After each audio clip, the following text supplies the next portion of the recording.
Welcome to the Legendary Leadership Summit 2019 with Cody, Dakota, Wooten.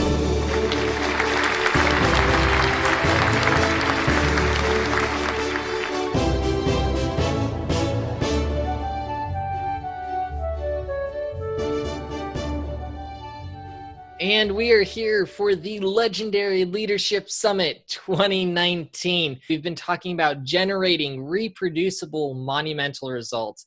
It's been fantastic. We've already had so many amazing speakers today and also the previous days that have been going on. And I'm super excited because we're about to have another awesome, fantastic person. One of my most favorite people, someone else who has a podcast that I listen to a lot. We've got Steven Sashin with us, and he's going to be talking about how to stand for your values amidst rugged opposition, the soul of the shoe company. Oh yeah, that pun was completely intended. And Steven, I want to be clear. I had nothing to do with it. I just want to state that for the record. Oh my goodness. So Steven, he's a serial entrepreneur who's never, ever had a job. He's a former professional stand-up comic, which is fascinating how you go from stand-up comedy to what you're doing now. And he's also an award-winning screenwriter. What? And a competitive sprinter on top of all of this. Yeah, I really need Ritalin. Oh my goodness. He's also one of the fastest men over 55. And he likes to lay the claim that no one's stolen from him yet, that he's the fastest Jew over 55. We haven't had that race yet, but it's coming. Not yet. It's coming. It's coming. So if you believe you're the fastest Jew in the world, over 55, Steven he's ready to take you on to put it to the test.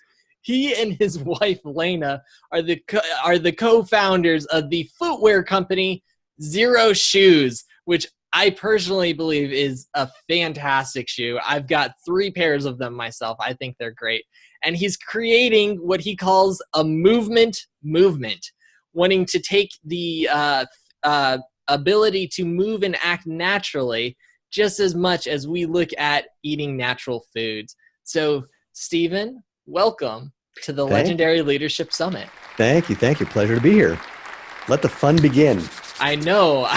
I'm excited because the one thing I know about you from the conversations I've had is I never have any clue what we're going to actually end up talking about, and it ends up crazy sometimes. Yeah, let me put my PowerPoint up on the screen. So something that I love about you, Steven, and your company is that you take a stand in the face of so many different companies, very famous companies, which we could name with their different logos and different animals that represent them and all those fun things.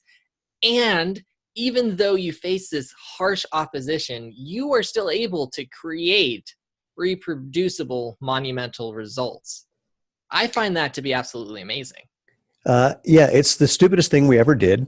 And it's, in fact, when Lane and I first started, and first, just so we know who we're talking about, I mean, I'm not going to mention specific names of the companies that you're thinking of, but they rhyme with things like Bladitas and Flykey and Gluma and, that. All those fun ones? Yeah. That shall not be named. So my wife and I started this company 9.5 years ago by uttering the 5 dangerous entrepreneurial words. How hard could this be? And yeah, we are in perhaps the most competitive industry, or one of the most competitive industries in the world. And at the time, we didn't even think of it, frankly, because the initial product that we launched with, which was really just a hobby of ours, until someone said, "Hey, why don't you make this little sandal making hobby?" Because we were making this sandal based on a 10,000-year-old design idea. And what that really means is we were taking big sheets of rubber, cutting them into small sheets of rubber, getting big things of cord, cutting that into small things of cord, and selling that with instructions on how to make sandals that people have been making for like 10,000 years. And so we didn't really think of ourselves as competing with anybody else because nobody was doing anything like that. But now, I mean, you can see we have both casual and performance shoes and sandals, and we are up against these guys. And early on, about the 7-month mark, we were meeting with some gentlemen who had been at Reebok for, I guess they met maybe 35 years previous. And they said, we really believe in what you're doing. This natural movement thing is hugely important. But we've been in footwear so long that we are not stupid enough to start a shoe company.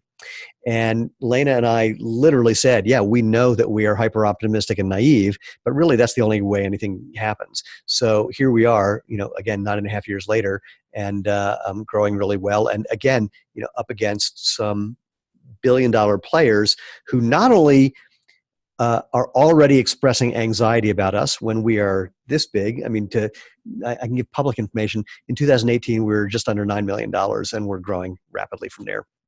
And but they're already a little anxious given what we're doing compared to what they're doing. But we also know that the CEOs of a number of those big companies that I mentioned and a couple of others have said to people that I know, what they're doing is the real deal. We just can't do it because it would be admitting that what we've been doing is complete bullshit. Which is in my mind horrifying to hear. Like that is horrifying why is that to horrifying? hear. Well, because you've got people in leadership positions that people trust, extremely trusting them to lead them towards something that they believe will be positive. And they knowingly, having admitted to other people, they are not doing this. Yeah, let's start with a simple thing. I was on a panel discussion at the American College of Sports Medicine about a year ago, and I was on the panel with some guys from Brooks and Adidas, and I'm happy to say that because it's public information. In fact, if you go to zeroshoes.com/ACSM for American College of Sports Medicine, you can watch this video. And they're very aware of the reality of it. The guys from Brooks and Adidas started by saying, look, we're trying to improve performance and reduce injury, but we don't have any evidence that we can really do that because, designing a study that would do that to prove that would take a very long time and be very expensive and have a lot of confounding factors that could make it difficult. And I'm just thinking, because I wasn't in a position to interrupt, that was their opening salvo, so I couldn't interrupt. But what I was thinking was, hold on. If you could make a shoe demonstrably better than the guy sitting next to you, that's worth billions of dollars a year. And you're saying you haven't done that study because it's difficult?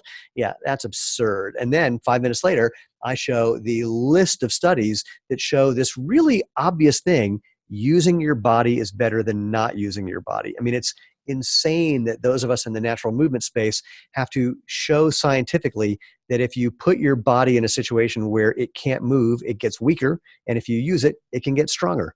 What a shock! But and that's what we have to do. It really is utterly incredible. And to sort of preface the topic of this conversation, the number one thing that allows us to do what we do with relative impunity is that we're telling the truth. And that's a very powerful thing. Just going up, if you're just going head to head with marketing, that's one thing. But you're going head to head by telling the truth. It's like having a superpower. I mean, at that panel discussion, I just kept asking the guys from the other companies, "Where's your proof?" And they would, didn't have any. So, in fact, I'm going to cut to the chase, and I'll stop ranting. At the end of this, Dr. Irene Davis at Harvard, she said, "So look." In the 60s, we were running in super thin-soled running shoes. We were playing basketball in Chuck Taylors, and we weren't getting the kind of injuries or the severity of injuries or even the type of injuries or the number of injuries that we're getting now. So, what problem were you guys trying to solve, and why didn't it work? And there's sort of deadly silence for a while. And I said, let's just cut to the chase, or something approximating this. I said, the more you understand about how feet work and the more you look at the research on natural movement, the more you find yourself concluding that the design of the modern athletic shoe is simply wrong. And there's a pause, and then the guy from Adidas says, yeah, but not everyone's going to switch to your shoes right away. And my only thought was, wow, you just told me I've got a $500 million runway till you get anxious. I can work with that. That is... it's crazy because you guys are on stage and he literally just admitted that on stage. Yeah. Well, the guy from Brooks basically at one point admitted that what they're trying to do is basically just marketing. So what he conceded is, I'm going to back up and tell you two stories. So here's a question that most people don't ask or don't know, which is why do modern athletic shoes look the way they look, which is that they have a pointy toe box, they elevate your heel, they've got a bunch of padding and a couple of other features. And the answer is somewhat shocking. Back in the late 60s, early 70s, I'm not exactly sure, I can't remember exactly when it happened, Bill Bowerman, founder of Nike, was in a building that they shared with some sports podiatrists. And Bowerman was getting all these runners coming to the track who were getting Achilles tendonitis. So he says to these doctors, what should we do? They said, well, they've been probably wearing high-heeled dress shoes that have made their Achilles shorter, so you need to make a higher-heeled running shoe to accommodate that. And I'll cut to the end of the story. A few years ago, a couple of those doctors were at a track meet with a friend of mine, a guy who had been at Nike for 30 years. And he said, this idea of yours is obviously the ubiquitous design idea in modern footwear. What do you think? And this one doc says, yeah, it was the biggest mistake we ever made. But what happened is it caught on, and the footwear industry is just a bunch of copycats. So once Nike demonstrated that they could sell this thing, and they had trouble. I mean, they did this until they did this. But then everyone started copying it, and now it's just that's the way it is. And the only quote advances in footwear in the last 50 years have been different kinds of padding, even though the research is unequivocal. Any amount of padding makes you put more force through in your body than if you let your body do what it's naturally designed to do. Use the springs and shock absorbers that are built into your body called your hips and legs and feet and ankles. Yeah, and it's all so crazy to me because it's one idea spurred a complete movement, which nobody decided to fact check. Nobody decided to speak up and say anything against it. Well, that's actually not quite accurate. First thing, in the early 70s, marketing and advertising was, let's say it was much more, was simpler. You could just say things over and over. Well, you can still just say things over and over, and eventually people believe them. But in a way, it was easier. People weren't as jaded. Customers weren't as jaded as they are now.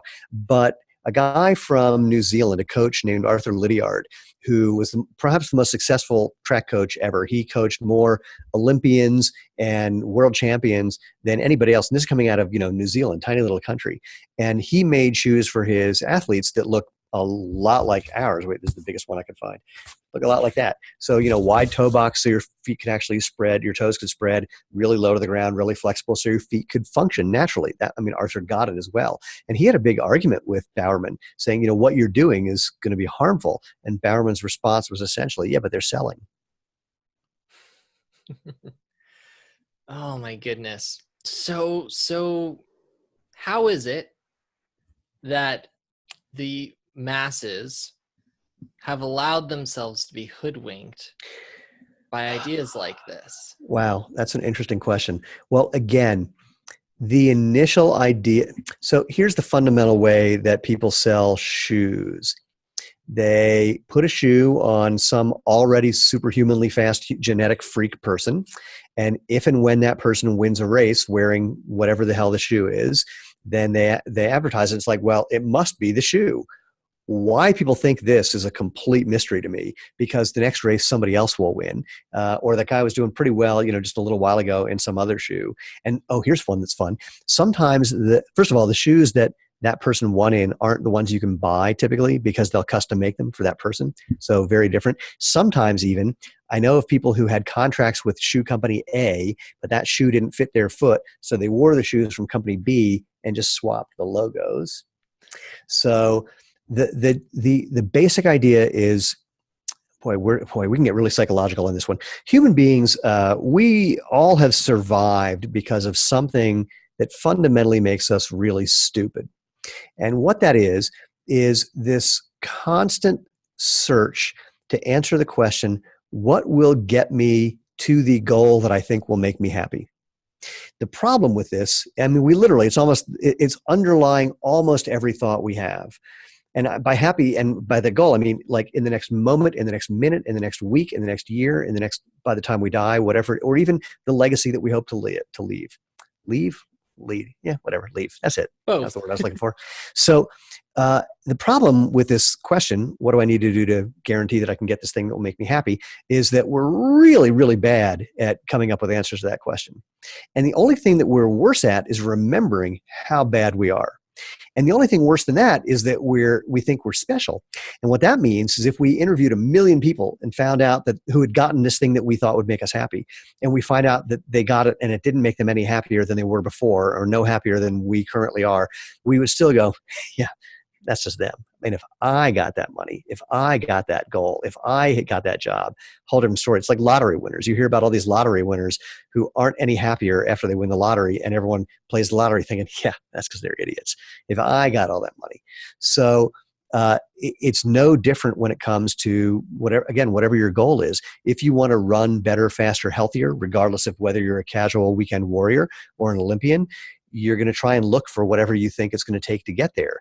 And if some person spends a whole lot of money telling you it's the shoes, and then they show someone who won a race wearing those shoes, and it looks like there's a whole bunch of people suddenly wearing those shoes, it doesn't register for some reason that company paid all those people to wear those shoes, and other people beat some of those other runners. So clearly it's not the shoes, but we believe it. Or like if you look at the major footwear companies now, it's not even wear these shoes. It's like, don't you just want to be like that guy whom you'll never be like because he or she is a complete genetic freak?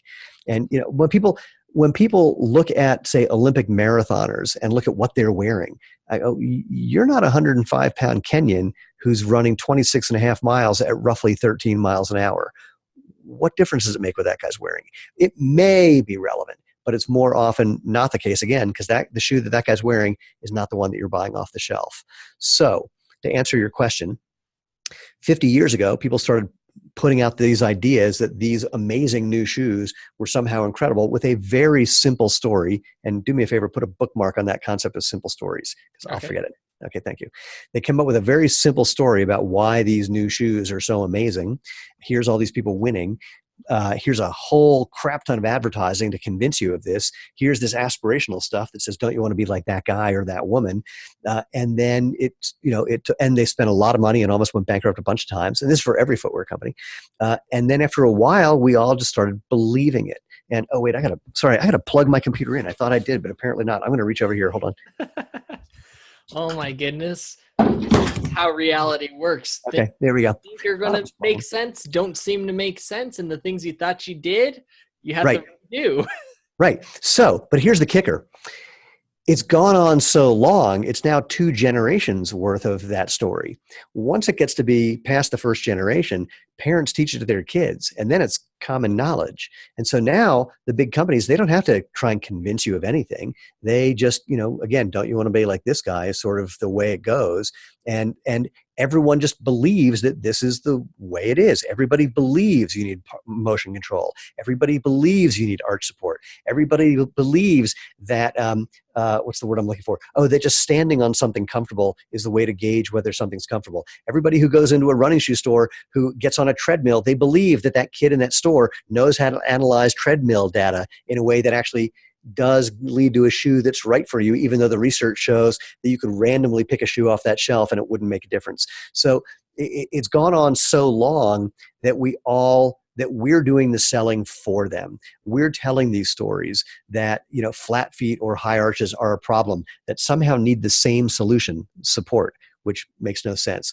That pronation is a problem, even though when you look at Olympic runners, they pronate more than almost anybody some of them pronate more than anyone you've ever met, because pronation is actually a natural function of the spring-like mechanism of your body. So it's all in the zeitgeist, if you were. The irony is this. If you look at the history of footwear, as far back as we can go, and as far back as we can go is about 10,000 years. That's the first shoe that anyone ever found. It's made out of like sagebrush or something. It was found in an archaeological dig in Oregon. And it looks a lot like our sandals, frankly. And then for the first 9,950 years of that last 10,000 years. So 99.95% of the time that human beings have making shoes, they were just a little thing to give you some protection and a little thing to hold that on your foot. That's it. It's only in the last 50 years that we have modern athletic shoes. And of course, people like to say, well, there's a lot of smart scientists who are doing all this research and clearly it must be better. No, not so much. Ask them for the proof is the simple thing I can say. Or think of the number of things human beings have done where technology, it seemed like it would be a good thing, but in reality was not any better than the natural solution. I use food as the example. So it's incredible the things that we can do to make stuff that looks and seems and acts like food, but it's just all processed. And we all know that if you could just get food out of the ground and into your face, that's going to be better than getting CHEEZWIZ into your face. So same thing with your body. You know, these things evolve to work naturally. Your feet are supposed to bend and move and flex and feel the world. If you don't let them do that, that function tries to move in your ankle, your knee, your hip, and your back. That's going to cause problems because those joints aren't designed for that foot functioning. We're just going back to what human beings have been doing for the vast majority of human beings existing. Anyway. Absolutely. And some of what I heard in there is that with any sort of idea, you can utilize the human psychology and desires for good, or you can utilize it for whatever you want, or less than good, I would argue. It's all you need to do is convince people that you have the secret sauce to get them the thing that they want, that they think will make them happy. And if you're doing something real, then you got a superpower. If you're doing something not real, you know, you could end up in jail. Definitely. And along with that, once you convince people of this, you get enough people convinced of it, it creates what Napoleon Hill, who I know is your absolute favorite person of all time, all jokes completely intended. Hold on. People don't know that he was being sarcastic when he said that, because I am look, Napoleon Hill did what I just said. Napoleon Hill wrote Think and Grow Rich to put people in his seminars. Think and Grow Rich was an advertisement to get people to take his courses. And the entirety of that book is, here's the plan for how to get what you want. And there are some people who will claim that they have followed that and gotten there. What you need to do to analyze results, I don't know why I'm doing this with my hands. I'm trying to make a grid, but I don't have enough fingers to do that. So when people say, if you do A, it leads you to B, and B is the thing you want, you've got to ask yourself this question. How many people have done A, like really done it and gotten to B? How many people have done A and not gotten to B? And how many people have gotten to B by doing C, doing something totally different? And if you see that there's more people who got there doing something totally different and way more people who've done those things and not gotten there, then you know it was just marketing crap. And hold on, wait, you and I have had this conversation. Here's my other thing that people love to do about Napoleon Hill. You and I have talked about this. One of the things in Think and Grow Rich, one of the secrets to success is not having sex in any form whatsoever. People like to leave that one out.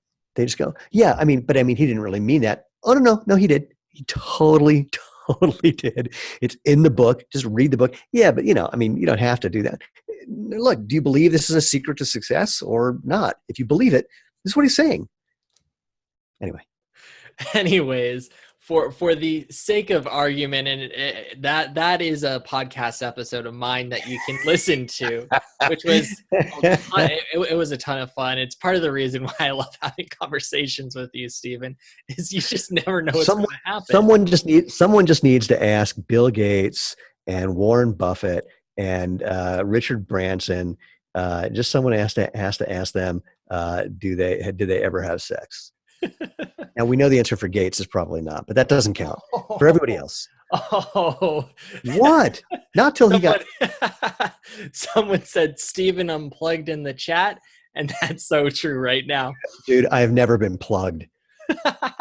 So one of the things that Napoleon Hill talks about, regardless of what your thoughts are, okay, I've got it right here. It's called Cosmic Habit Force.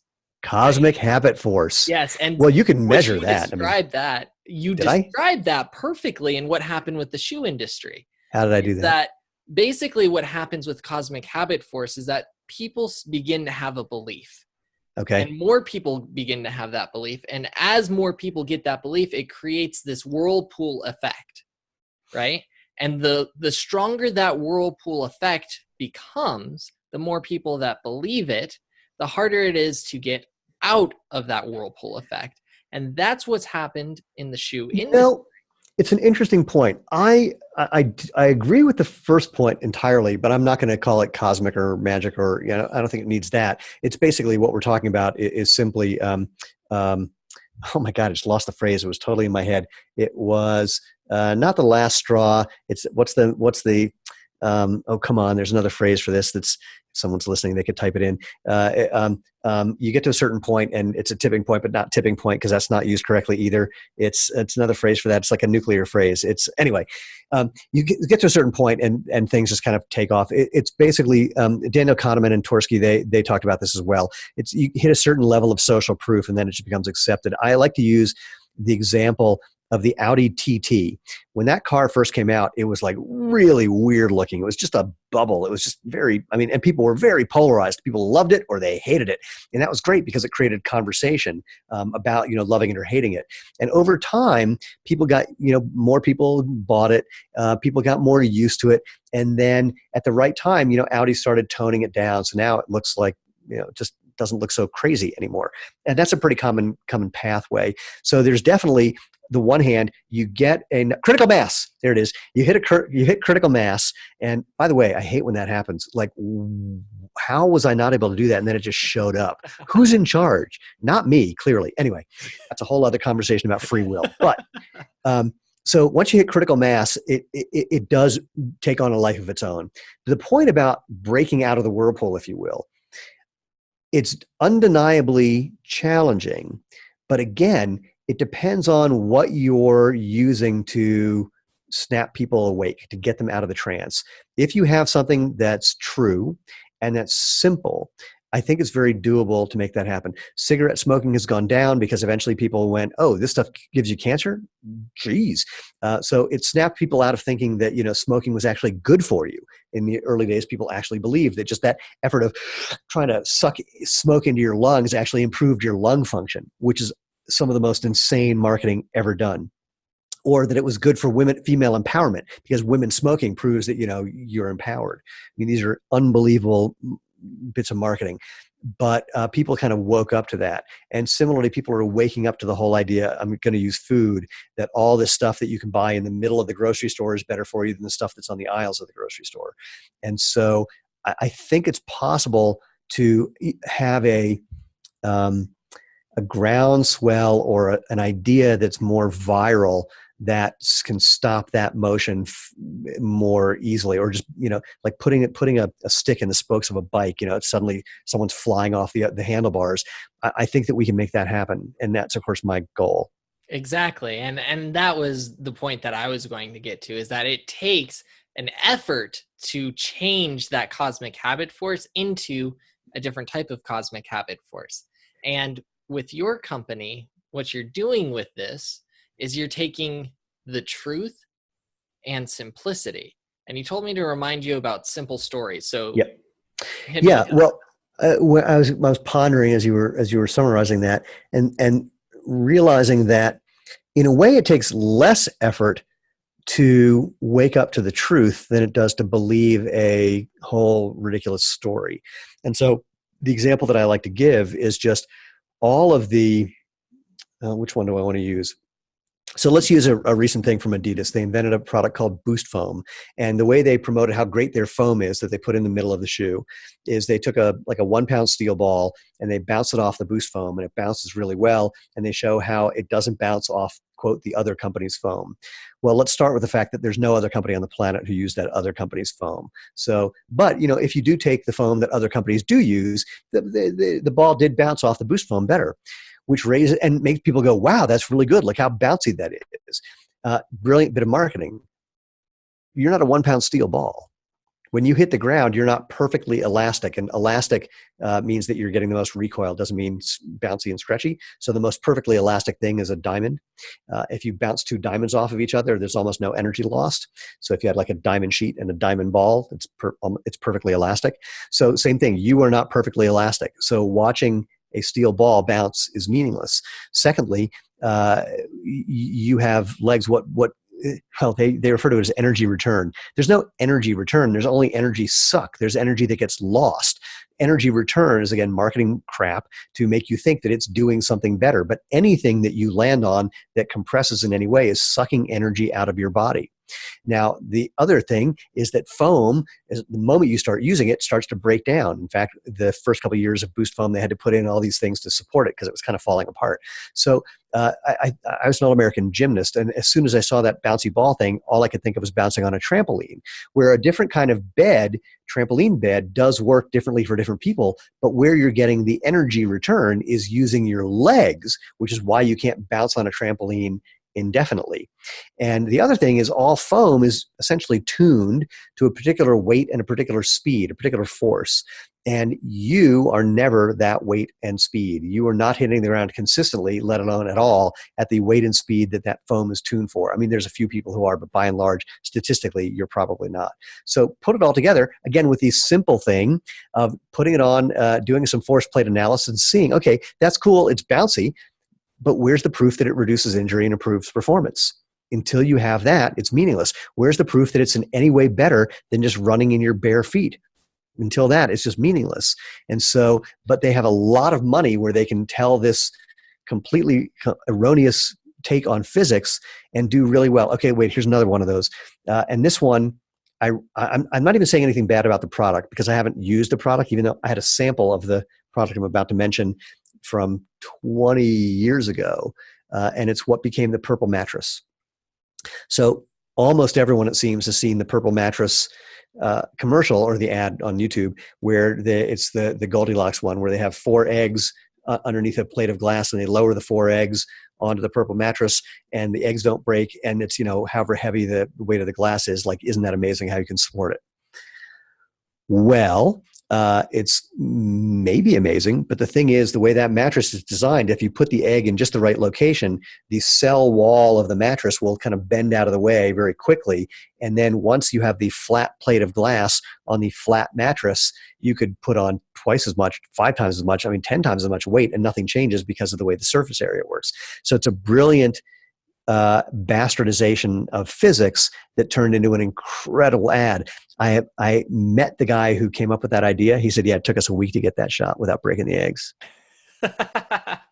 Oh my Again, purple mattress may be good. I don't know. I haven't slept on one. But what they did is they took advantage of people's ignorance about physics to show something and make a point that is that, again, it may pan out to be okay, that this is a comfortable thing for you, but they did it by essentially lying.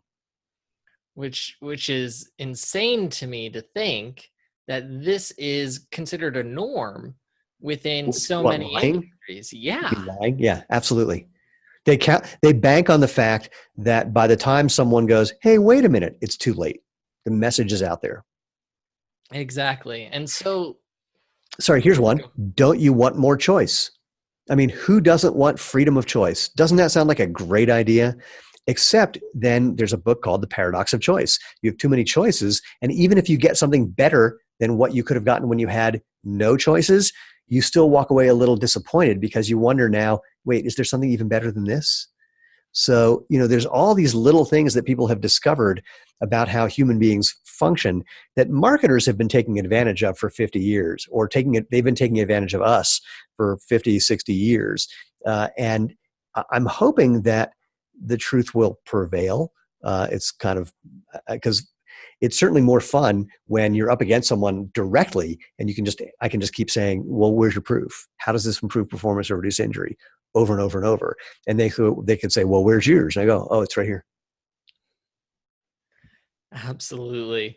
And so within that,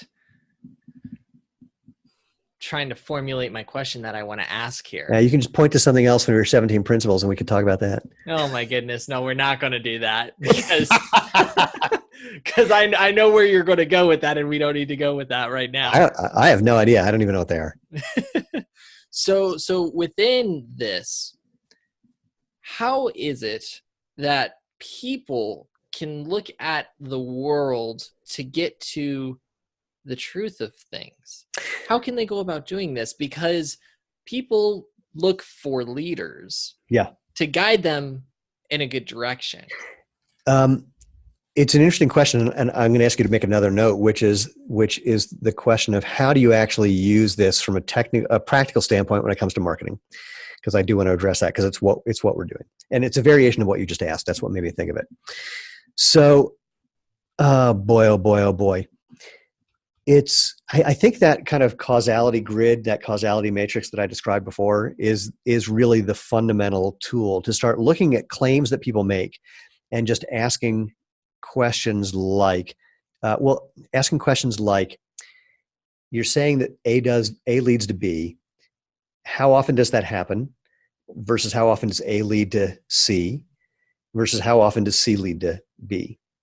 Or another way of thinking of it is look for counterfactuals.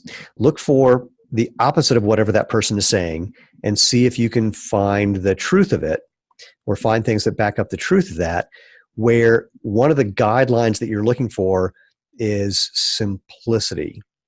So it's kind of an Occam's razor thing. You want to find the simplest answer, but no simpler. And if someone is starting to make a case for something that is getting more and more complex or ultimately requires specialized knowledge to determine the value of it, it's for most of the things that we're dealing with on a daily basis, you're now heading off into places that will not give you what you want. I mean, there's certain situations where, things are complicated and you need experts to explain how complicated they are because you will never understand them unless you get a master's degree or a PhD in physics or biology or chemistry or math or all of the above. But in our day-to-day dealing with things like buying footwear, buying food, buying clothing, buying a vacuum cleaner, buying, whatever. I was talking to someone actually who was in the vacuum cleaner business. Oric used to do a thing where they would take the hose from their vacuum cleaner with a special attachment and grab a bowling ball and lift it up and go see how much suction it is. Well, if you have a big enough thing to put enough pressure over enough surface area in the bowling ball, you don't need very much negative pressure of suction to hold a bowling ball in place. You could practically take a few sips out of a straw and then cap it and do the same thing. So that one is one of these things that looks really simple. But then again, the question is, all right, well, how many other vacuum cleaners can do the same thing? Or how does that relate to whether it's going to actually, I don't have bowling balls all over my floor that I'm trying to get rid of. So how does that work for, stuff that has nothing to do with bowling balls? If I'm cleaning up a bowling alley, this could be great, but I got cat litter. How does it work for cat litter? So it really is just starting to ask those questions about relevance and looking for, again, these counterfactuals to see how many times an opposite could be as true or truer and just getting a sense of it. What we're talking about really is just how do I want to put it? What you're asking is how does someone learn to think critically? That's the gist of it. Another thing you need to do is learn the cognitive biases that we typically fall under. So in other words, that whole thing of looking to see what's going to get us the goal that we think is going to make us happy. One of the biases that we typically fall under is what's referred to as survivorship bias. We look at the people who've survived and we go, well, clearly they know something that the guys who didn't survive didn't know. Not necessarily. They could have been just really lucky in innumerable ways.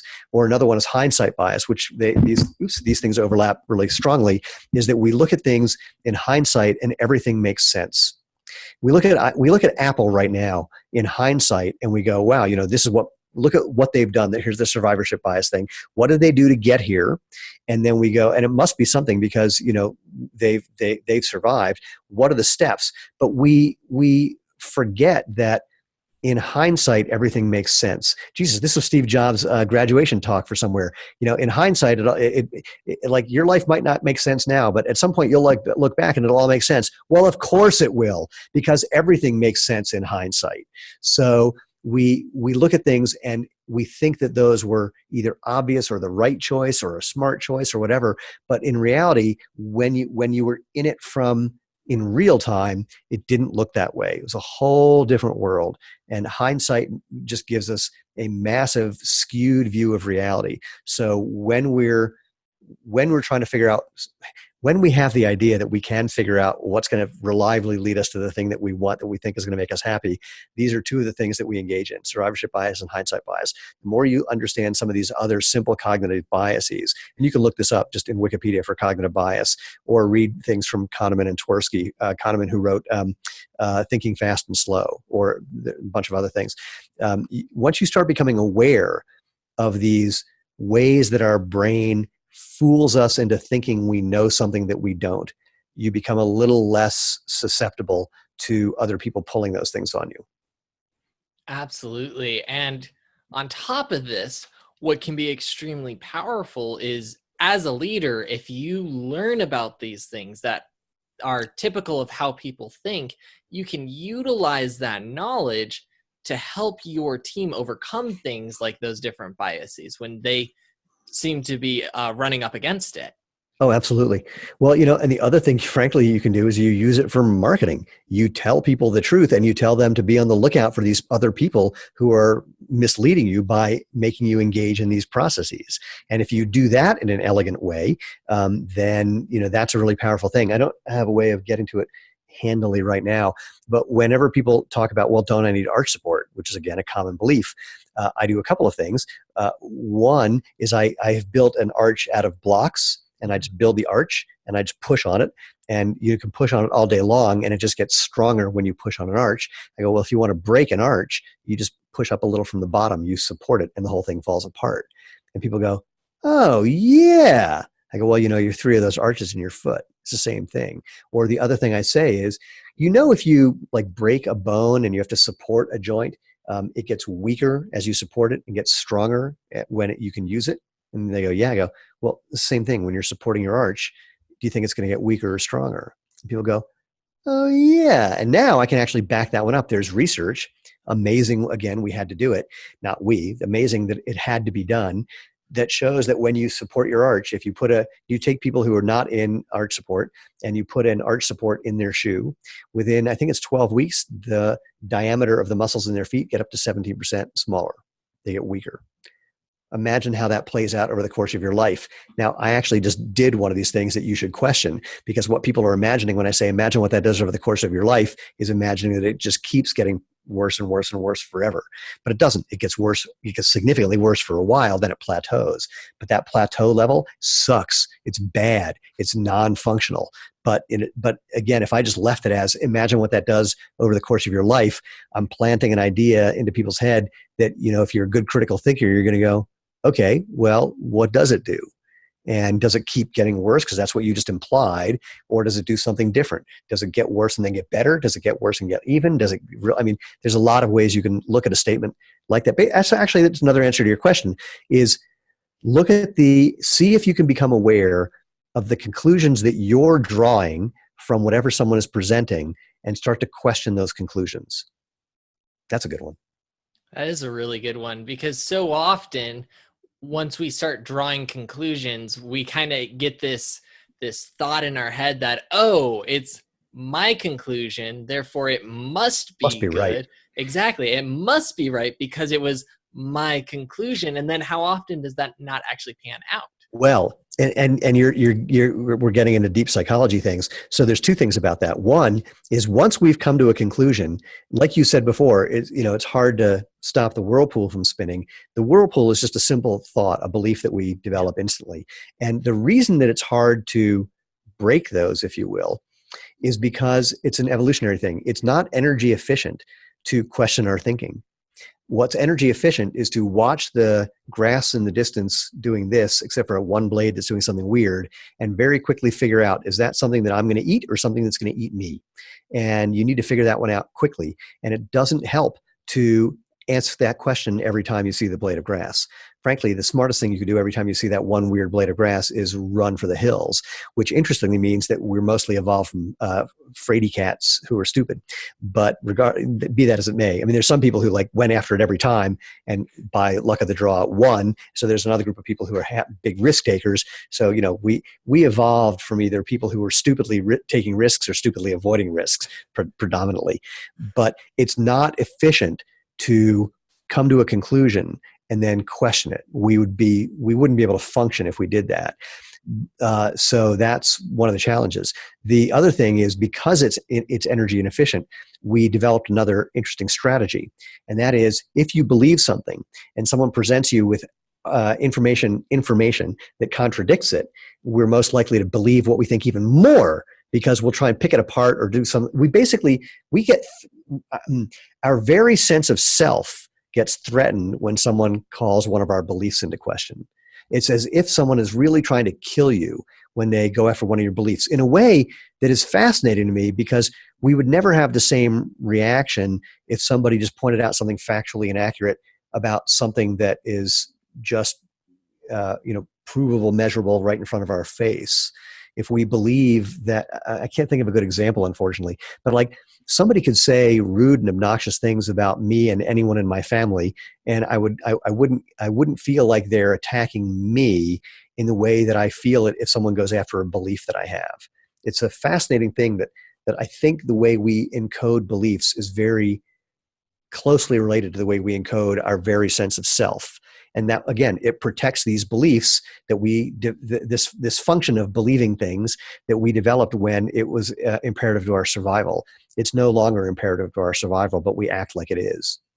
Absolutely. And I think that's actually an extremely point to be making, because people who are leaders and who want to become legendary leaders need to overcome these kinds of biases to actually change things in the future. And they have to be able to ask the hard questions. They have to ask the questions that other people don't seem to be asking in order to make that idea of where they're headed to a reality. Well, even more, you need to question your own beliefs so that you can see what reality looks like. You may believe that this little dip in cash flow is just a little dip in cash flow. You've got to be willing to look and see if it is the sign of the impending apocalypse. So there's an investor whose name I won't mention, only because people have so many beliefs about this guy that if I mention his name, it'll distract from the point. Suffice it to say, one of the most successful investors that anyone knows of. And someone asked him why he was a successful investor. He goes, because most people, once they put their money on a bet, once they decide to invest on a stock that's going up, for example, they do everything in their power to look for information that will prove that they made the right decision. He's what I do every time I place a bet on a trade. I look to prove myself wrong as quickly as I can. And if I can do it, I get out. And if I can't do it, I stay until I can. But I keep looking for proof that I had my head up my ass, basically. And it's a very different way of thinking. And it's something that we do around here. It's just a regular part of the way that we operate, is when we see something we don't like, we've got to work on the assumption that we're not smart and it's an aberration, but that our entire belief structure about what we thought was going on may be wrong as the company continues to evolve. And sometimes we are wrong. Sometimes the universe around us has changed. So as an example, last year, Facebook advertising, or during the course of the last, let's say 9 months in particular, Facebook advertising became less successful for us. So the question is, why? Now, some people will say, well, Facebook raised their prices. It's just more competitive. It's harder to do that. Maybe. Or it may be that our belief that we can just scale everything on Facebook is wrong. It may be that our belief that, you can just keep expanding your advertising and that that's going to work. Maybe that's wrong. Maybe we've hit the limit of the number of people who care about our shoes. I don't believe that, but we have to actually consider these things. And it's, instead of just like painting it over and whitewashing it and just assuming that continuing to do more of what you're doing because you believe it should work is true, you got to be willing, like you said, to ask very hard questions about yourself and what you're doing. And that's, again, human beings are not wired to do that naturally. It takes two things. It takes practice, and it takes just a willingness to believe the fundamental idea that the imagined future I have will make me happy. That fundamental thought is patently false. Definitely. Not saying it won't, but if you look at the research, the idea that some imagined future will make you noticeably happier, it's probably not true. And if you drop that one, if you don't believe that one, then frankly, the ability to question and maybe not believe all the rest, it becomes pretty easy, because that's the biggie. Definitely. And going along that same train of thought, that is the power of having other people be contrarians to you and Oh look yeah. for things like that. Yeah. So earlier in the summit, we had Jeff Woods on, and one of the things that he talked about was within the business that they have, if he wants to make a hire for somebody, there is a committee whose job is to tell him he can't hire that person, and he has to come up with every reason why they should and overcome every single objection that they have before they will hire that person. That's interesting. I would take a different approach. I would work on the assumption that everything they say is true and ask, do we still want to hire him? And the reason that I say that is if you think about relationships that have ended.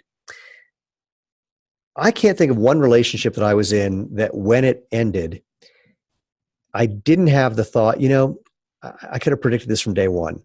Now, it's a little bit of hindsight bias, but it's also something else. It's something that at the beginning of relationships, when we have this infatuation, and I don't even necessarily mean a romantic relationship, could be with a business, could be with an idea, a marketing idea, whatever it is, there's a certain kind of infatuation that makes it easy for us to overlook something, that either overlook or reframe a giant red flag.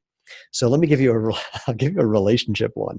So let's see, 24 years ago, I was in a workshop that I was helping run. It was a psychology thing. And the two people actually who were running the workshop said, all right, we're going to do an exercise, and it's going to involve other people. And I want everyone to agree to do the action that we ask you to do in a way that's safe for you and everybody else. And everyone went, okay, except for this one woman who stood up and went, well, what are we going to do?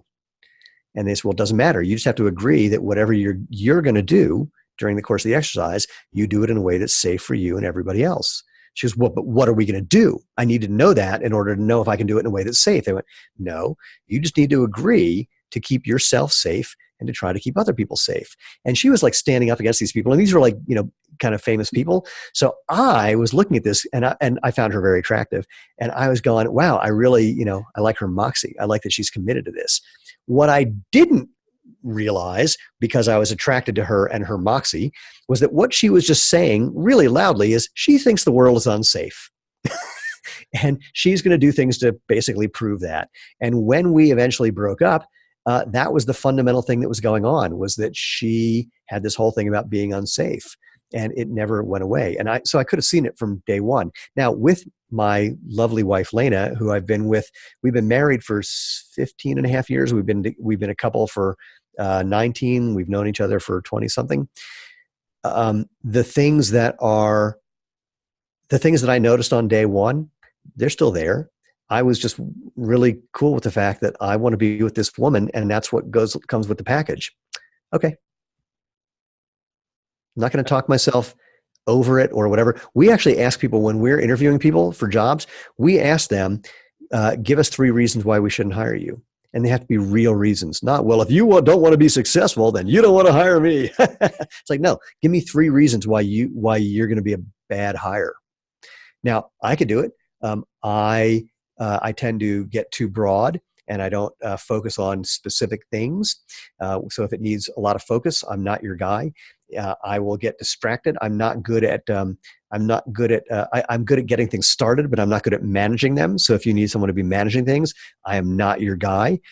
And if you need people to toe the party line and act in a particular way that is politically correct and won't cause HR violations just by me saying things that other people find annoying, I'm not your guy. I mean, I'm not going to do any. I'm not like doing anything that's improprietous. Is that an actual adjective? I know what I you will, mean. but I will put syllables in certain orders that certain people think is not appropriate for business. I don't give a shit. So I don't have time to edit.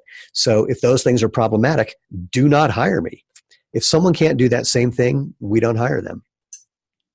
I find that absolutely fascinating, because it's looking at, and this is great for any sort of relationship you're trying to build, whether it's with a significant other, it's a hire you're looking to do, even with a business you want to start, looking at what are the worst things that could be happening and can I live with those worst things if they stay here?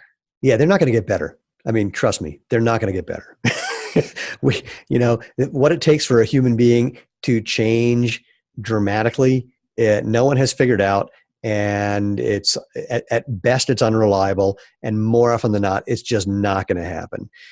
So it's, if I'm not okay with it now, I'm probably not going to get okay with it. I actually said that to my wife at some point. We were having some argument just very early on in our relationship. We have arguments or fights so infrequently now that I mean, like every 3 years, maybe the last 10 or 15. I just can't even remember, but I remember at some point something was going on, and I said, if you think that you need that for you to be okay in this relationship, just let me know and we'll call it off right now, because it's undeniably not going to change. I'm old enough to know that that's just part of the way this thing works. and at the same time, there are behaviors that I no longer engage in that I've learned to change, and there's things I've learned to see very differently as a result of questioning my own thinking about reality. But fundamentally, the big things, I think, you know what it was? I actually remember Lena was asking me to come up with some response to how I would behave under some hypothetical situation. I said, I don't do that. She's like, what? I said, yeah, I just don't do that, because I know that anything that I'm guessing is probably or could be wrong, because I'm imagining the situation in one way, but if there's one little tweak in that situation, it could make things go in a whole different direction. So I just don't do that. And happily, she's mostly stopped asking me to do that because she knows that I will never give her an answer. Definitely. But here's the kicker. One of the reasons that we're a great business team is that's how she lives her life. She is continually looking at our business and trying to figure out what could go wrong and trying to find a way to make sure that doesn't happen. And I'm constantly looking at the things that could go right and trying to find a way to see if I'm full of shit. Oh, I love that. And within that, what I'm hearing is what's really important is that different people understand their strengths and they understand also their weaknesses, and they fill the gaps with other people. Yeah, I wouldn't even call them strengths and weaknesses. I agree with what you're saying. I just don't like using the phrase strengths and weaknesses because the fact that I don't do these other things, that's not a weakness. I just don't do those things. I'm a sprinter, not a marathoner. I don't do long distance running. I don't do organization. But I don't see that as the fact that I don't run marathons is not a weakness. I run the 100 meters really fast. I don't even run the 100 meters as fast. I run the 60 or the 50. I'm even better at this at even shorter distances. But that's just the way this one is. So, and I don't even consider those strengths. It's just that's the way this one works. Absolutely. I'm just curious. This is kind of like a sideways question here. But okay, what are your thoughts on like personality profiles and finders and all those fun things? I'm just curious. Yeah. Boy, it's a good question. I like to say that I think they're bullshit, but as an ENTP Gemini, of course I would say that. So they are, before my wife and I got together, I was actually hanging out with a group of people who had developed a psychological profiling system that the premise was that if you understood this system, you could find people who were more like you instead of more unlike you, and that would be a better relationship. Now, my favorite joke about this is the people who were teaching this were not in relationships or not in good relationships. And even more, when the guy who was leading this thing saw Lena, and I said, what do you think about her? He goes, oh, bad news, stay away. That would be horrible. And of course, we have this wonderful, incredible relationship. So there's that. Now at the same time though, it goes back to, here's A, here's B. If you learn this thing, you will end up in a good relationship. Let's see how many times that happens. Let's see how many times it leads to somewhere else. Let's see how many times a good relationship came from the opposite of what they were saying. So I'm one of those. So at the same time, though, there were a couple of things that they identified that I learned how to do that are actually really useful, depending on the kind of relationship you're looking for.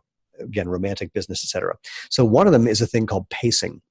And the idea is that some people process information in tiny chunks really fast and then do things with it. And some people kind of take bigger chunks a little slowly and they do something with that. Not surprisingly, I'm one of those guys. I'm a high-paced person. And there's an arbitrary number you assign to pacing between 0 and 100. Nobody's 100. No one is 0. It's really kind of between like 20 and 85-ish typically. But regardless, it's a subjectively reproducible concept. And what I mean by that is once I tell you this idea, and if we went out and I just pointed to people and said, that person's like a 65, that person's an 80, that person's a 30, you would eventually, kind of like wine tasting, start to be able to reliably identify these pacing numbers, and we would be relatively consistent. You'd see someone as a 70, I might see them as a 73, but I wouldn't see them as a 30 or vice versa. Pacing is a big deal because if you're a fast-paced person like I am, slow-paced people drive you nuts. And if you're a slow-paced person, people like me make you want to kill them. So early on in my relationship with Lena, she goes, sometimes I feel like I can't keep up with you. And I said, nobody can. It's not your job. And she went, oh, okay. So, she can at times, but it's not her normal MO, and that's good. So that's a really important one, because if you're going to be working with someone creatively, it's helpful if you're in the same speed, because otherwise someone like me is going, come on, how come you haven't gotten this yet? It's obvious.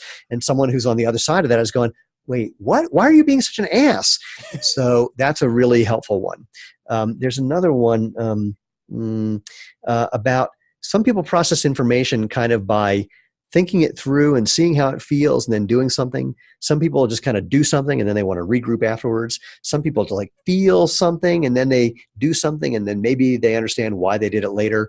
So understanding, again, that kind of dynamic, which you can grasp. I mean, look, if you talk to someone who's a professional rock climber, that guy is not thinking and feeling first to try to figure out what to do. Not their gig. If somebody is an accountant, odds are pretty good. They think first and then they maybe feel something and then they act on something.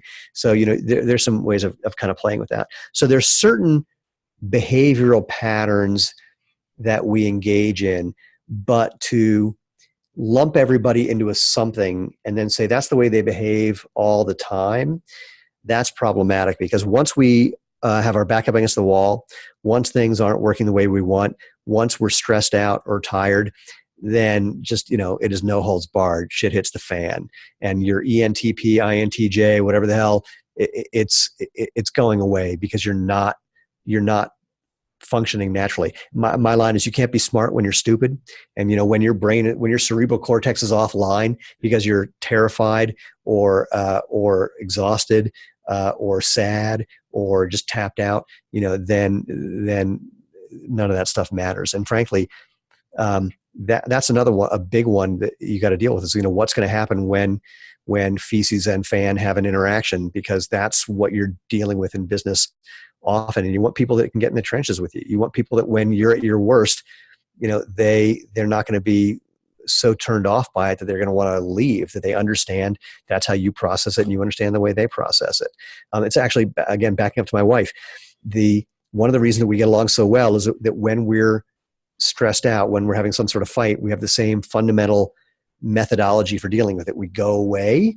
We don't talk to each other until one of us gets calm and sane enough to open up a conversation. We don't try to, she doesn't try to process it with me when I need to back away or vice versa. So those things are really handy. In fact, we ask questions when we're interviewing people about what happened when their last relationships ended. Because again, that's typically going to be revealing about how they deal with very stressful situations and their patterns. If you ask someone, what kind of patterns have you had in a relationship? Like, what kind of women do you find yourself attracted to, or men do you find yourself attracted to, that where you just go, it's another one of those, because whatever they're doing in that relationship, they're going to do it with the boss. No question about it. Lena, for years, it took her a while to get used to the fact that when somebody was leaving, whether they were quitting or we were firing them, on the way out, they'd be pointing at me and yelling about, why I'm the problem. Lately, we've had one or two situations where we've had to let people go and they pointed at her and she's like, I don't like it. I said, yeah, I didn't either, but it's not personal. So, I'm not thinking there's something wrong with you because they're doing that in the way that you thought there was something wrong with me for the first 3 or 4 when they were, going out the door pointing. And by the way, they were, a couple of them were people who were leaving or that we let go because they couldn't do their job and they didn't have the cojones or whatever it would take to just say, wow, I'm failing at this. So they were back up against the wall and the way they acted was just not good. Did that answer your question? I don't even know where we went with that. I think it does answer the question. And the question is that tests like that can be useful to a degree. And that's more or less what I'm getting out of there, because they're great for getting a better understanding of the self. And it's you just got to be careful that you're not putting somebody in a box, though. Exactly. Yeah. That's what I was about to say. Yeah. And I just love when, when there's some new personality typing thing that comes out. This is, well, that last thing was ridiculous because it says you're one of 9 different kinds of people, but you're one of 13 kinds of people. It's like, okay, whatever. Absolutely. Look, so again, I've taken the Myers-Briggs. I think I am an ENTP, whatever the hell that is. I don't remember what that means. Or ENTJ. ENTJ. I'm an ENTJ. But what's the opposite? What's the opposite of N? Do you know? Not top of my head. No. Okay. Well, anyway, if you took whatever the opposite is and asked me if there's any times where I'm the opposite of that, absolutely. No question about it. So I don't know. Yeah, no. And that makes perfect sense to me because that's the same way I see it. I think they're great for getting generalities. And what can also be really interesting is taking different ones, because when you take multiples of them, you get not just like one of 16, but now it's the 16 times whatever else the other one is. And you get a better understanding how significantly different you are from just that one type. Well, I'll tell you a funny story. There's a thing that you can apply for from the Directors Guild of America. Directors Guild? It's the First Assistant Directors Training Program. It's a program that they put on in Hollywood. If you get into this program, you come out essentially as a first assistant director. And the test, the way they give what they do to see if you're going to be accepted into this group, it's like an internship program. I'm blanking on the name of it. Unfortunately, I took the test a couple times back in the days when I was involved in film and screenwriting and whatnot. They give you the Minnesota Multiphasic Personality Inventory. This is a test that was designed to identify schizophrenia. Huh. What they found is that, I don't know how they found this out, but they found that a bunch of successful first assistant directors, when they took the MMPI, had very, very statistically significantly similar responses to these questions. And some of these questions are like crazy. Would you rather go to an art museum or stay home and pluck out your fingernails? I mean, it's like that level of insane. So what they do when you're taking this test is that they basically have you take the MMPI and they just see how much you overlap with the template that they have. That's that one's fascinating. And by the way, note from Tony. Tony, Dove used to recommend my software to people. So it's a whole separate thing. Anyway, so that's that, and the MMPI is just like way more interesting, wacky something than like the Myers-Briggs or most of the tests that I've heard of. I mean, it's crazy in depth. Absolutely. And I think it's really important within all of that. Sorry, wait. I'm going to interrupt again though. Yes. But here's why I would argue that that's completely useless when it comes to business and what we're talking about. In a film production setting, there are very, very specific ways of dealing with the world that a very small number of jobs tend to have. First assistant directors need a very specific skill set and way of dealing with the world that is really unique to them. And because they are engaged in certain kinds of repetitive tasks, if you will, or certain kinds of thinking.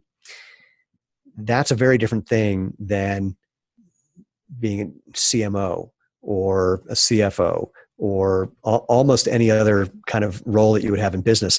If for no other reason, then no one has actually done the research to take a bunch of CFOs, have them take the MMPI or some other kind of very detailed personality inventory and see if in fact there are statistically meaningful similarities between these people. I know a lot of CFOs, and they're very different from each other than liking, numbers or liking to look at numbers that way. A lot of marketing people, I mean, there are a lot of things that are very much where I fit into that category. But if you had us take the MMPI, very different. The standard deviations of the results would be big, a lot of long tail on that. So anyway, that's the world's longest answer to no, I don't give them much credence. Gotcha. And so what I like within all of that is you're not saying that they're not useful per se. What you're saying is that how we typically think of their use may not be quite as valuable as we put onto them. Yeah, I would say that's a good summary. That's one of the things that you do very well, and I appreciate you as you're very good at summarizing, because you are slower paced than I am. You're not like slow, but you can get the big chunks and then just do the big chunk in a way that I don't do. Well, thank you. I appreciate that. But one of the things that I just try to do in general is, how do we make this as simple as possible? Because within the complexities of everything that exists out there, because there are so many ridiculous complexities out there, if we can figure out how to define it to a simple place, just like with the marketing, it can be more impactful and more understood in the long term. Yeah, as long as we're not simplifying it through the lens of like a cognitive bias or a belief that we have not really investigated. Absolutely. So because we're talking about the soul of the shoe industry here, and how to create reproducible monumental results, how have you gone from such a very small place against huge odds, Yeah, right, and been able to scale it to higher points? Yeah, it's funny. We met with some bankers the other week, and they were looking at some of our metrics, and they were comparing us to these like billion-dollar valuation software as a service companies, and we were doing better than many of these companies on some of these metrics. And they just looked at me and went, "How'd you do that?" And I said, "Well, it's because I'm smart enough about marketing things to know how to evaluate people who are doing marketing work." And the only way I got there is from just doing it. I mean, I've been, again, an internet marketer since 1992. But the answer to your question is a couple things. So one, again, not surprisingly, I will never give a simple answer to this question. I will not give a formula to this question as an answer to this question, because there isn't one. There isn't a path that reliably does something, kind of. The way I like to answer it, I say, when I was in film school, one of my professors was the now late director Milos Forman, and someone asked Milos, "How do you make a good movie?" And he goes, "Well, 90% of making a movie is casting, and the other 10% is casting." And I like to say that in business, it's 90% luck, and the other 10% is luck. And then there's a whole separate 100% where 90% of that is working your butt off, and the other 10% is hopefully being smart enough to know how to put out the fires that weren't there yesterday, even though nothing changed overnight. So but the reproducible thing is actually pretty straightforward. Find where people are talking about what it is that you do. B, give them something valuable so that it will help them. And then C, ask them to participate with you in whatever way that is, whether it's buying something or getting a free trial of something or whatever it is. But just and if you're just getting started, there's one other part, which is find people who you've never met who are willing to prove that your idea is real by giving you money out of their pocket, like actual money out of their actual pocket for whatever it is you do. I don't care if you think it's a great idea. I don't care if your family thinks it's a great idea. I don't care if your dog thinks it's a great idea. If a stranger doesn't give you money, it's meaningless. And so the reproducible thing is, again, just finding how to. I just remembered a phrase that a friend of mine from years ago had, a guy named Patrick Anderson, really smart marketer. He said, "You just need to figure out where the money is flowing and get in the way of it." So for many people, what that means is finding a way to get in the way of businesses who are trying to find customers, which means some form of marketing that your service you're going to provide. But when you're on my end, what that means is finding people, well, there's another piece to this. There's what people know as the funnel of awareness. So people start as unaware, then they become problem aware. They know they have a problem. Then they become solution aware. They know there's a solution to this problem. Then they become product aware. This is the product that provides that solution to this problem. Then they become most aware when they actually buy the product. And I'm going to call it ultra aware when they become evangelists. So you want to start at that place where where you're offering the solution to a problem, and find out where to find those people, get in the way of the conversation, if you will. And then you want to start finding a way to move up the awareness level so that you can start talking to people who have no idea what you do and what you're doing, and bring them down the entire funnel by telling, like, as you were saying, a simple story. So as an example, one of the ways that I do this, and here's a simple one that everyone can do. When someone asks you, what do you do? Don't tell them what you do. Tell them the problem you solve. Now, what we're doing is not inherently problem solution. We're an aspirational lifestyle brand. And the problems that we do solve, we're not allowed to say legally because we don't have science backing up some of the things that people have experienced from letting their body do what's natural. But what I do, when people say, what do you do? I go, well, let me ask you a weird question. When you've been in your shoes all day, at the end of the day, do your feet feel better than they did at the beginning of the day? And people go, no. I go, yeah, we make footwear that's so comfortable at the end of the day, you might forget you were still wearing it. And we've had people go to bed in our shoes because they didn't even remember they had them on. So that's that brings people from unaware all the way to past problem aware, past solution aware, into product aware, or into product aware, because the story is so simple. My feet don't feel good. You have a way of making my feet feel good. They weren't even thinking about their feet when they said, what do you do for a living? So you want to be doing that same kind of thing, is start with the people who get in the way of the people who see if there's enough people to talk to. And if there are, then see if you can move up the awareness ladder to talk to more and more people. And then the other thing, some of these other things that are reproducible depend on your business. So if you look at our numbers, we look like sorry, I just noticed that Tony made that comment about that. I made a comment to Tony, and it was a private message to me. No one knows what we're talking about. It doesn't matter. Anyway, Okay. When you look at our numbers, we look like a subscription company because of the number of people who buy more and more products that we have. So as we keep releasing new products, people buy more of them. There's another way of doing that as a subscription company. So the gist is, once you have customers, you want to treat them really well and give them more of what they're looking for, if you can, in whatever way that looks like. And you're going to end up having a smaller number of people doing more and more things with you. If you're an information product company or a consultant, that could be that you start with giving people a free something, then they buy something inexpensive from you, then you offer to do more with them on a retainer basis, and maybe you have a weekend workshop that costs even more, or a month-long mentorship, or a mastermind, or whatever it is. You can offer more and more things, hopefully where you're actually delivering real value. That goes back to telling the truth. Yeah.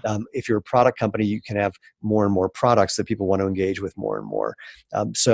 So it's moving down the funnel of awareness. Once they're in, give them more of what they want, and then start segmenting those people so that you can take those people who are one-time buyers and trying to get more of them to become two-time buyers. Take those people who are your best customers and find ways of engaging with them that aren't even necessarily about selling more product, but that they want to participate in. We had a big party for all of our investors. We did an equity crowdfunding raise, and we had a party for our investors, and it was so much fun that we're just going to do a customer appreciation party every year because it was a blast. And maybe cost us a couple grand when all is said and done, but so much worth it to bring those people who are our favorite, who for whom we are their favorite company. If we do something like that, it just locks them into liking us even more, and they will do more with us overall, which could just be telling more and more people. So giving them more of what they want isn't necessarily more product. It's the opportunity to become more engaged with us, more involved with us, to meet us and hang out with us. Not that we're celebrities, but when you watch someone on your screen all day long and you meet them, it's like, whoa. I think I'm trying to think if there's anything else really. Oh, and the only other thing is just be meticulous about tracking all of your numbers. So as a quick example, for advertising, we pay attention to, are we doing ads that are going after, let's call it branded search, people searching for variations of our name or our products, or non-branded? And for branded stuff, we demand that we get a much higher return on our ad spend than for non-branded, because if someone's already looking for me, why am I going to spend the same amount of money for an ad where they're already looking for me? And they frankly should have found it organically if they knew how to search instead of, whatever else they were doing. And we also look at similar ideas, sort of top of funnel and bottom of funnel. So even if there's somebody who's looking for us, when they come in and go to our website, then we're going to be hitting them with retargeting ads. So you've got to be careful that the retargeting ads should be performing better than the ads that got people in the funnel to begin with, because now they're already in. So why would I be paying the same amount for what got them in here? Now that they already know who we are, it should be more effective and more cost effective as well.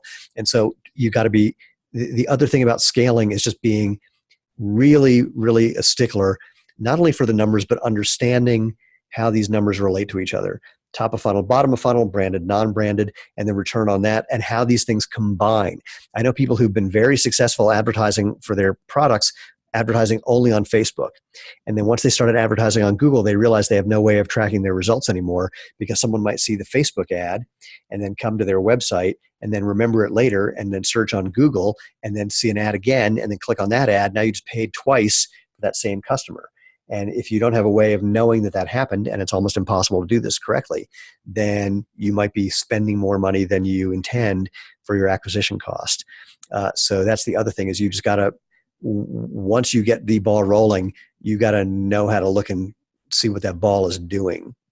Definitely. And so much of this I can see very easily applying to not just with the marketing piece and the business and organizational piece, but within the team aspect as well. Because within having your leader and you have your team with you, if you can figure out more ways to get buy-in and figure out more ways for them to do the things they want to do, they're going to want to do more of that type of work, and they're going to want to do more work for you. Now, one question that I've got around this, because I'm just curious to see where and if there's a connection that you can see within the getting the people from the unaware through that. How could you see that being applied within the context of the business, the organization? Yeah, it's great. It's a good one. And to the point you were making previously, I mean, the way you keep people engaged and involved in what you're doing is transparency. You want them to know what's really going on in the business and how the business works. We every quarter we meet with everybody on our team and we show them the numbers. Here's how much we made. Here's how much it cost. Here's what you had to do with that. Here's what's going on. Here's what we're projecting. I mean, we give them everything other than individual salaries. We tell them everything. So transparency is a really big, important thing. And just having a clear, real mission, having something that's a legit reason for being. We like to say, there's some companies who their mission, they say, it's like, well, we're running this business because we're donating money over here, buy one, give one, or whatever it is. Our line is, our mission is our mission. Getting people to experience the benefits of natural movement is it. Yes, we have a philanthropic arm to our business because we want to give back for various reasons, but the biggest thing we're doing is the thing we're doing. So we don't want to distract from that. So when people know that our mission is to make natural movement the obvious, better, healthy choice, the way natural food is, and be the preeminent brand providing those products for people, they're on board. The extent to which they get why they're doing what they're doing is going to be the helpful thing. So from moving them from unaware to aware is you want them to understand your business from the inside, how it functions, and from the outside, why it exists. And that's and then give them the ability to participate in ways that allow them to express how they fit into that without you pigeonholing them. Our bookkeeper / accountant was a customer service guy who said, by the way, I'm really good at bookkeeping. You're in. People have moved up the ladder in our company because they saw the value, they saw what we were doing, and they saw a hole that they could fill that we would have never known about because we would have never thought to have asked it. And we want to give them those opportunities. And last but not least, let dogs in your office.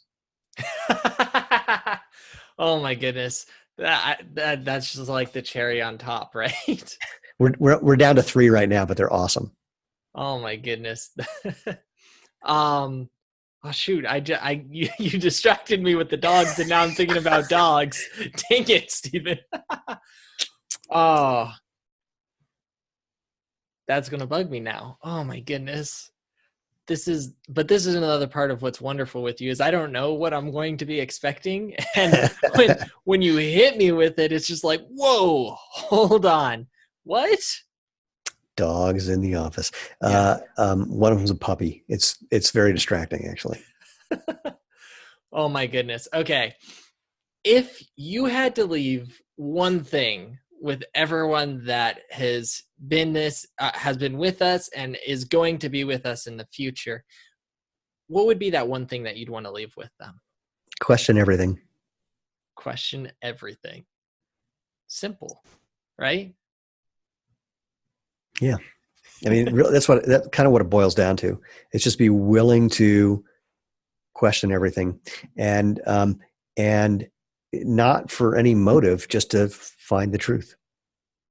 I love that, and want to look for the truth. Well, look, if it turned out that research came out showing that everything I've been saying for the last 9.5 years is bullshit, I would stop the next day. And that's something else that I think is fantastic about you. Is you have values. You know what it is you value, and you're ready to stand up for it regardless of what the cost is. I only care about what's true. I'm not willing to make money by lying to people. In fact, it's funny. There's a guy who wrote a marketing course on on copywriting, and he used I just remember this. He used a sales letter that I wrote that he said it's an interesting example because basically all I was doing was pointing out how people lie about certain things and just telling the truth. It was for a nutritional supplement, and I was saying, look, I have no idea if this is going to be helpful for you or not.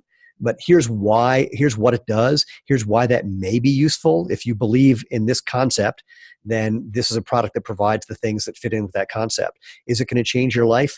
Probably not. Anyone who says that it does is definitely lying to you. Anyone who takes the product and says that it changed their life is probably lying as well, because that's not what this thing does.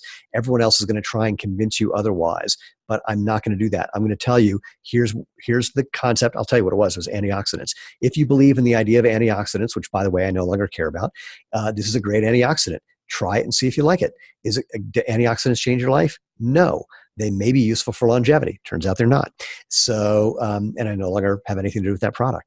But all I did was just keep telling the truth over and over. And it was mind-blowingly successful, this sales letter, because people were like, I can trust you. You just admitted that here's problems, and here, and you told me how to think about what you do. It worked out well.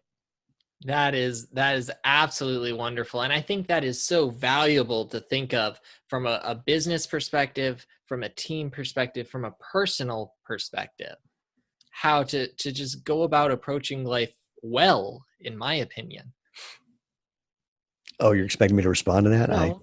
No. I just, one of the things we've talked about is you look like Mel Brooks. Gibson. Oh, Gibson. Is what that's what they tell me. Especially when my hair is down. Yeah.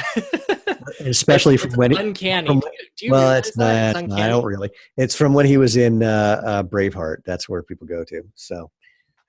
Oh my goodness, absolutely. And if people are looking to get a hold of you, Steven, what's the best way for them to do that? Well, if they want to get a hold of me, I'll file a restraining order. If they want to contact me, I will. Not surprisingly, if you go to Zero Shoes, xeroshoes.com, there's ways you can reach out, and anything that's for me will get forwarded to me. My phone number is actually all over the place. You'll find that there too. And just find us on social. Just interact with us anywhere you can find us, zeroshoes.com, @zeroshoes or /zeroshoes on all your favorite social channels. And you can drop emails that there's a form you can fill out on our website to email us. And again, just, I'm stupidly accessible. Definitely. And there's an exciting opportunity that anyone listening can take hold of if they want to, if I understand correctly. Is that right, Stephen? Oh, so yes, if you want to try and win 100 or register to win $100 Zero Shoes gift certificate, go to zeroshoes.com/win100. And I'm going to say something kind of fun for the fun of it. I'm not doing like, hey, here's a big giant discount for you to come try our product for two reasons. One, they're already really affordable and they outlast almost any other product you'll get. Our soles have a 5,000-mile warranty. Most shoes tell you to replace them every 300 to 500 miles. But more, I think this whole thing of initial discounting when you're offering something truly valuable is the cause of the end of the universe as we know it. So this whole thing of racing to the bottom, where it's all about price, I find reprehensible, and we philosophically are not going to stand for it. I'm saying that to encourage other people to not just try to think that price is the delimiting factor and that you need to give someone a discount in order to get them to become part of your tribe. If that's what gets them in, they might not be your most valuable customers. I love that concept, and that is such a cool thing that even with that, you're sticking true to what your values are and what you believe. So fantastic in my opinion.